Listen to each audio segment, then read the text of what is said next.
Terima kasih pemirsa, Anda kembali menyaksikan Kominfo Newsroom.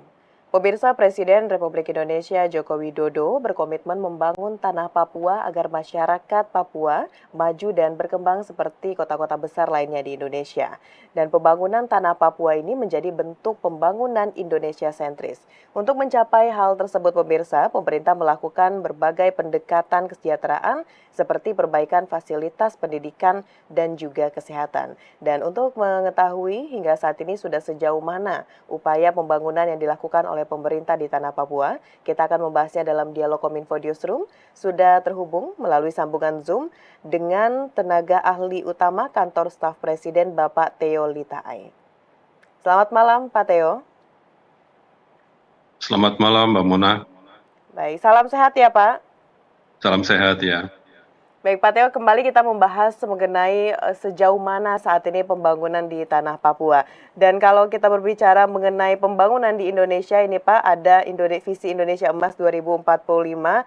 Dan tentu hal yang sangat penting adalah peran pendidikan yang terus digencarkan oleh pemerintah. Di samping itu, kesehatan juga menjadi salah satu faktor yang terus ditingkatkan juga di Indonesia. Sejauh ini Pak Theo terkait dengan dua hal ini, pendidikan dan juga kesehatan, sudah sejauh mana kita membangun di Tanah Papua, Pak?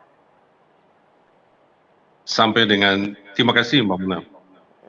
Memang benar bahwa program pendidikan dan kesehatan itu menjadi prioritas dalam pembangunan kesejahteraan di wilayah Papua. Dan hal ini dilaksanakan setiap tahunnya, baik yang dilaksanakan oleh pemerintah pusat maupun pemerintah daerah. Tentunya dalam koordinasi juga dengan pemerintah pusat. Nah, pendidikan dan kesehatan ini sudah banyak sekali hal yang dikerjakan sebenarnya. Ya. Namun mungkin selama ini ya kurang mendapatkan publikasi dan mungkin belum banyak orang yang tahu ya mengenai perkembangannya.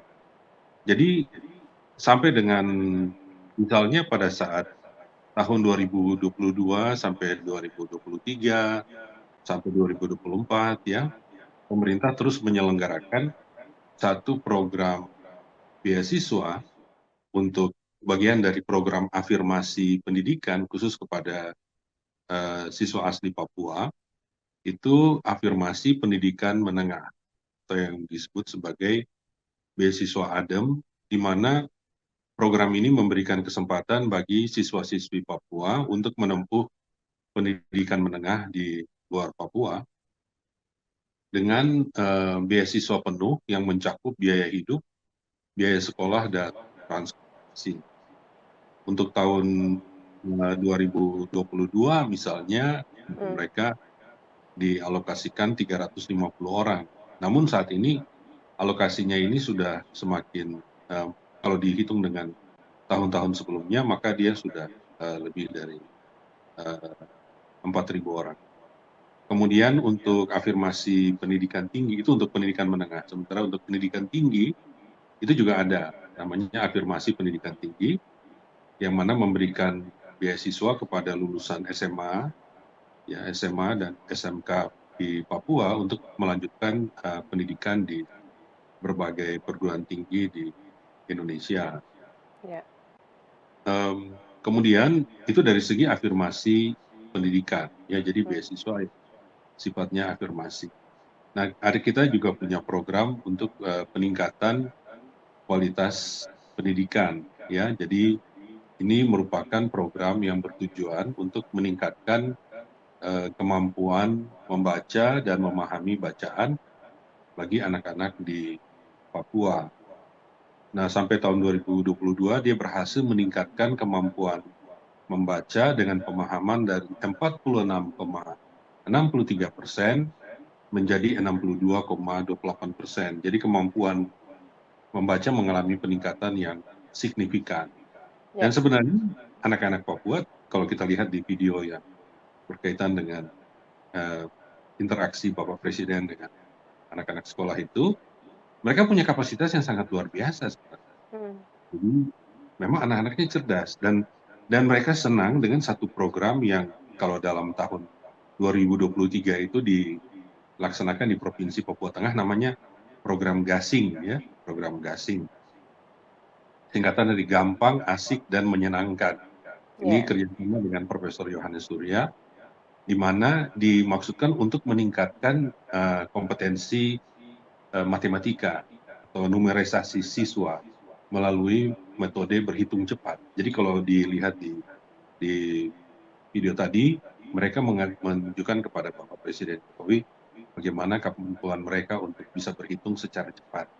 Dan saya kira ini menggambarkan bahwa sebenarnya anak-anak kita di Papua itu punya kemampuan yang tinggi.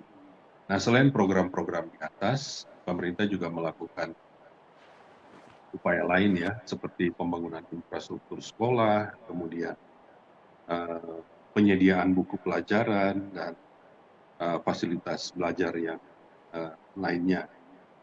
Nah, kalau kita perhatikan bahwa sampai dengan saat ini kita juga punya program untuk kesehatan, ya. Jadi untuk kesehatan itu sampai dengan 2024 ini, kalau kita perhatikan apa saja yang sudah dilaksanakan dalam 1 tahun terakhir ya, pemerintah memberikan perhatian pada percepatan penurunan stunting. Jadi untuk percepatan penurunan stunting ini ada 2 intervensi yang dilakukan, yaitu intervensi gizi spesifik, itu meliputi pemberian makanan tambahan bagi ibu hamil dan anak balita, kemudian suplemen zat besi dan asam folat, serta pemberian vitamin A. Kemudian intervensi gizi sensitif itu penyediaan air bersih dan sanitasi, pendidikan gizi, peningkatan akses pelayanan kesehatan. Jadi sebenarnya ada keterkaitan Pak, antara Ya. pendidikan dan kesehatan. Karena semakin maju pendidikan, maka akses kepada pengetahuan tentang kesehatan juga akan semakin meningkat. Sehingga di dalam situasi itu tentunya seorang ibu dapat memberikan perhatian kepada nutrisi anak-anaknya, ataupun orang tua dapat memberikan perhatian untuk peningkatan gizi. Nah, khusus untuk wilayah Papua, pemerintah juga punya program-program khusus, ya, seperti program untuk eliminasi malaria. Ya. Kita tahu bahwa di daerah-daerah rawa-rawa atau pantai ya di Papua itu tingkat malaria masih cukup tinggi. Oleh karena itu, dan banyak masyarakat di pedesaan itu hidup di dalam tempat-tempat yang atau lokasi lingkungan yang memang nyaman bagi perkembangan nyamuk malaria. Oleh karena itu perlu ada upaya-upaya sengaja intervensi dari pemerintah untuk mencegah dampaknya bagi malaria. Nah, Baik. ya. Ya. Jadi Pak Teo tadi untuk bidang pendidikan kita sudah melakukan beasiswa dalam bentuk afirmasi pendidikan dan juga kesehatan pemerintah di tanah Papua fokus pada penurunan angka stunting gitu Pak. Nah Ya. tadi Bapak sempat mengatakan bahwa salah satunya itu bidang kesehatan itu adalah malaria yang saat ini masih menjadi PR untuk kita bersama. Terkait dengan bagaimana kita menanggulangi berbagai faktor-faktor yang bisa jadi itu menurunkan lagi angka kesejahteraan di Papua. Sejauh ini seperti apa pemerintah melibatkan masyarakat, Pak Teo, khususnya yang ada di Papua tersebut untuk bisa mendukung berbagai program dari pemerintah untuk mempercepat pembangunan di tanah Papua, Pak? Jadi ini sangat melibatkan masyarakat, Mbak. Karena ada 2 program besar kalau terkait dengan malaria ini, baik yang untuk eliminasi malaria maupun pencegahan dan pengendalian penyakitnya.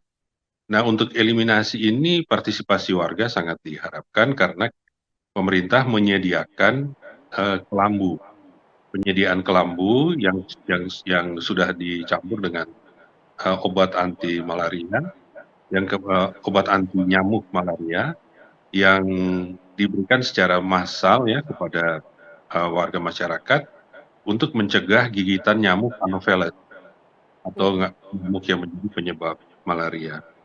Kemudian di puskesmas maupun di puskesmas pembantu itu memang secara khusus telah disiapkan untuk penanganan malaria.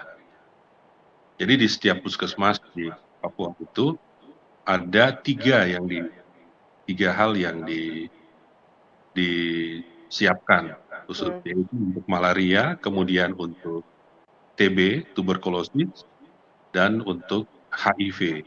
Itu para tenaga kesehatan dilatih untuk bisa mengidentifikasi, kemudian untuk menangani kasus-kasus itu.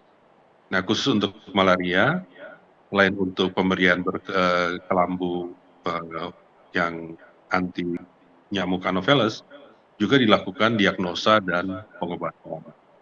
Ini di setiap puskesmas itu sudah mampu untuk melakukan tes diagnostik cepat untuk malaria dan penyediaan obat anti malaria secara gratis di puskesmas atau di fasilitas kesehatan.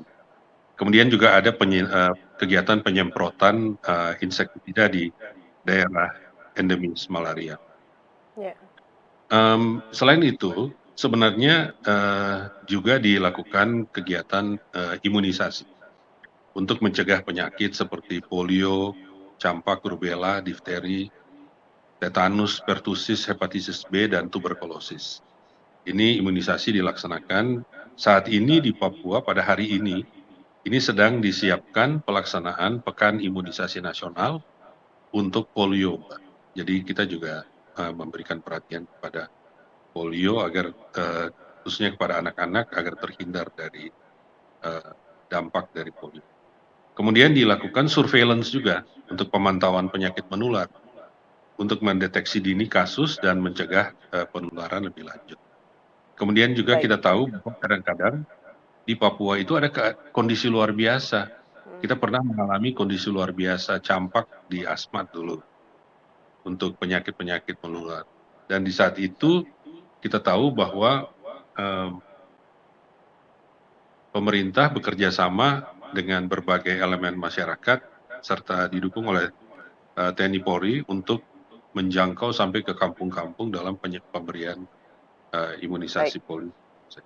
Terima kasih. Baik, Pak Teo, untuk di Papua sendiri ini ada 4 provinsi baru, begitu Pak, di tanah Papua. Lalu terkait dengan hal ini, seperti apa program pemberdayaan masyarakat yang dilakukan oleh pemerintah untuk 4 provinsi baru ini, Pak?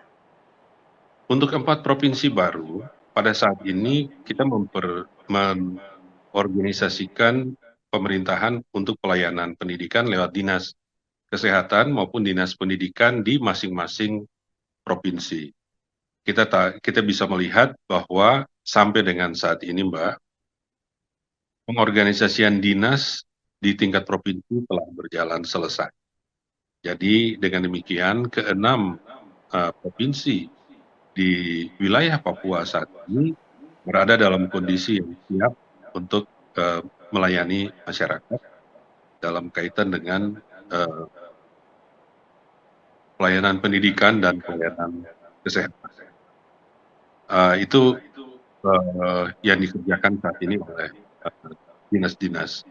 Nah, dinas-dinas ini saat ini memberikan perhatian kepada pembangunan dan rehabilitasi puskesmas, kemudian peningkatan kualitas tenaga kesehatan ya, kemudian juga bagaimana menghadirkan jaminan kesehatan, maupun meningkatkan program-program kesehatan ibu dan anak untuk mencegah terjadinya atau mengurangi risiko kematian ibu dan bayi di Papua. Baik, berarti di 4 provinsi baru ini tetap yang menjadi fokus dari pemerintah adalah bidang kesehatan dan juga pendidikan, gitu ya Pak Teo. Dan Pak Teo, dalam pembangunan di tanah Papua, kita mengetahui pemerintah menghadirkan yang namanya Badan Pengarah Percepatan Pembangunan Otonomi Khusus Papua. Nah, singkatnya Pak Teo, apa saja yang menjadi tugas dan fungsi dari lembaga ini, Pak? BP3OKP ini yang kita kenal saat ini, dia diharapkan dapat menciptakan atau mendukung kolaborasi dan koordinasi dengan kementerian dan lembaga dan pemerintah daerah yang ada di Papua. Ini penting sekali aspek koordinasi. Kemudian mereka diharapkan bisa untuk mengharmonisasikan berbagai kebijakan yang dibutuhkan dalam rangka percepatan pembangunan dan otonomi khusus Papua. Kita tahu bahwa seringkali pembangunan itu justru menjadi terhambat karena koordinasi atau harmonisasi kebijakannya tidak berjalan dengan baik. Kemudian yang ketiga, mereka diharapkan untuk membangun koordinasi dan sinergi dengan para menteri, dengan kepala lembaga, kepala daerah, serta pemangku kepentingan terkait. Nah, di sini termasuk dalam hal ini adalah masyarakat, untuk meletakkan landasan yang kuat dalam pembangunan dan penanganan masalah-masalah yang ada di Papua. Kemudian yang keempat, untuk menghadirkan visi integritas dalam pelaksanaan pemerintahan di Papua. Nah, itu Pak, kira-kira beberapa hal untuk kita lihat terkait dengan BP3 OKP atau BPP. Baik, tentu kita berharap Pak Teo ya dengan adanya BP3 OKP ini bisa membantu pemerintah dalam mempercepat pembangunan di tanah Papua dan juga tadi beberapa program yang telah disampaikan oleh Pak Teo mulai dari bagaimana pemerintah fokus terhadap penurunan stunting dan tadi juga terkait dengan adanya program-program di puskesmas seperti tuberkulosis dan juga HIV dan sebagainya dan adanya pendidikan beasiswa dalam bentuk afirmasi pendidikan di tanah Papua ini merupakan bentuk komitmen dari pemerintah Indonesia untuk melakukan pembangunan di Papua agar semua daerah di Indonesia ini merata dalam pembangunannya. Pak Teo, terima kasih banyak sudah memberikan banyak informasi terkait bagaimana pembangunan di Papua pada hari ini, terlebih dalam 1 tahun belakangan apa saja yang telah dilakukan oleh pemerintah. Kita akan bahas lagi Pak Teo di lain kesempatan bagaimana upaya-upaya yang dilakukan oleh pemerintah untuk di tanah Papua. Selamat melanjutkan aktivitas Pak Teo, selamat malam, terima kasih. Terima kasih Bu Mona, terima kasih. Selamat malam. Baik pemirsa, itulah dialog kita bersama dengan Bapak Teo Litaai selaku tenaga ahli utama kantor staf Presiden. Usai jeda pariwara kami akan kembali dengan informasi lainnya, tetaplah bersama Kominfo Newsroom.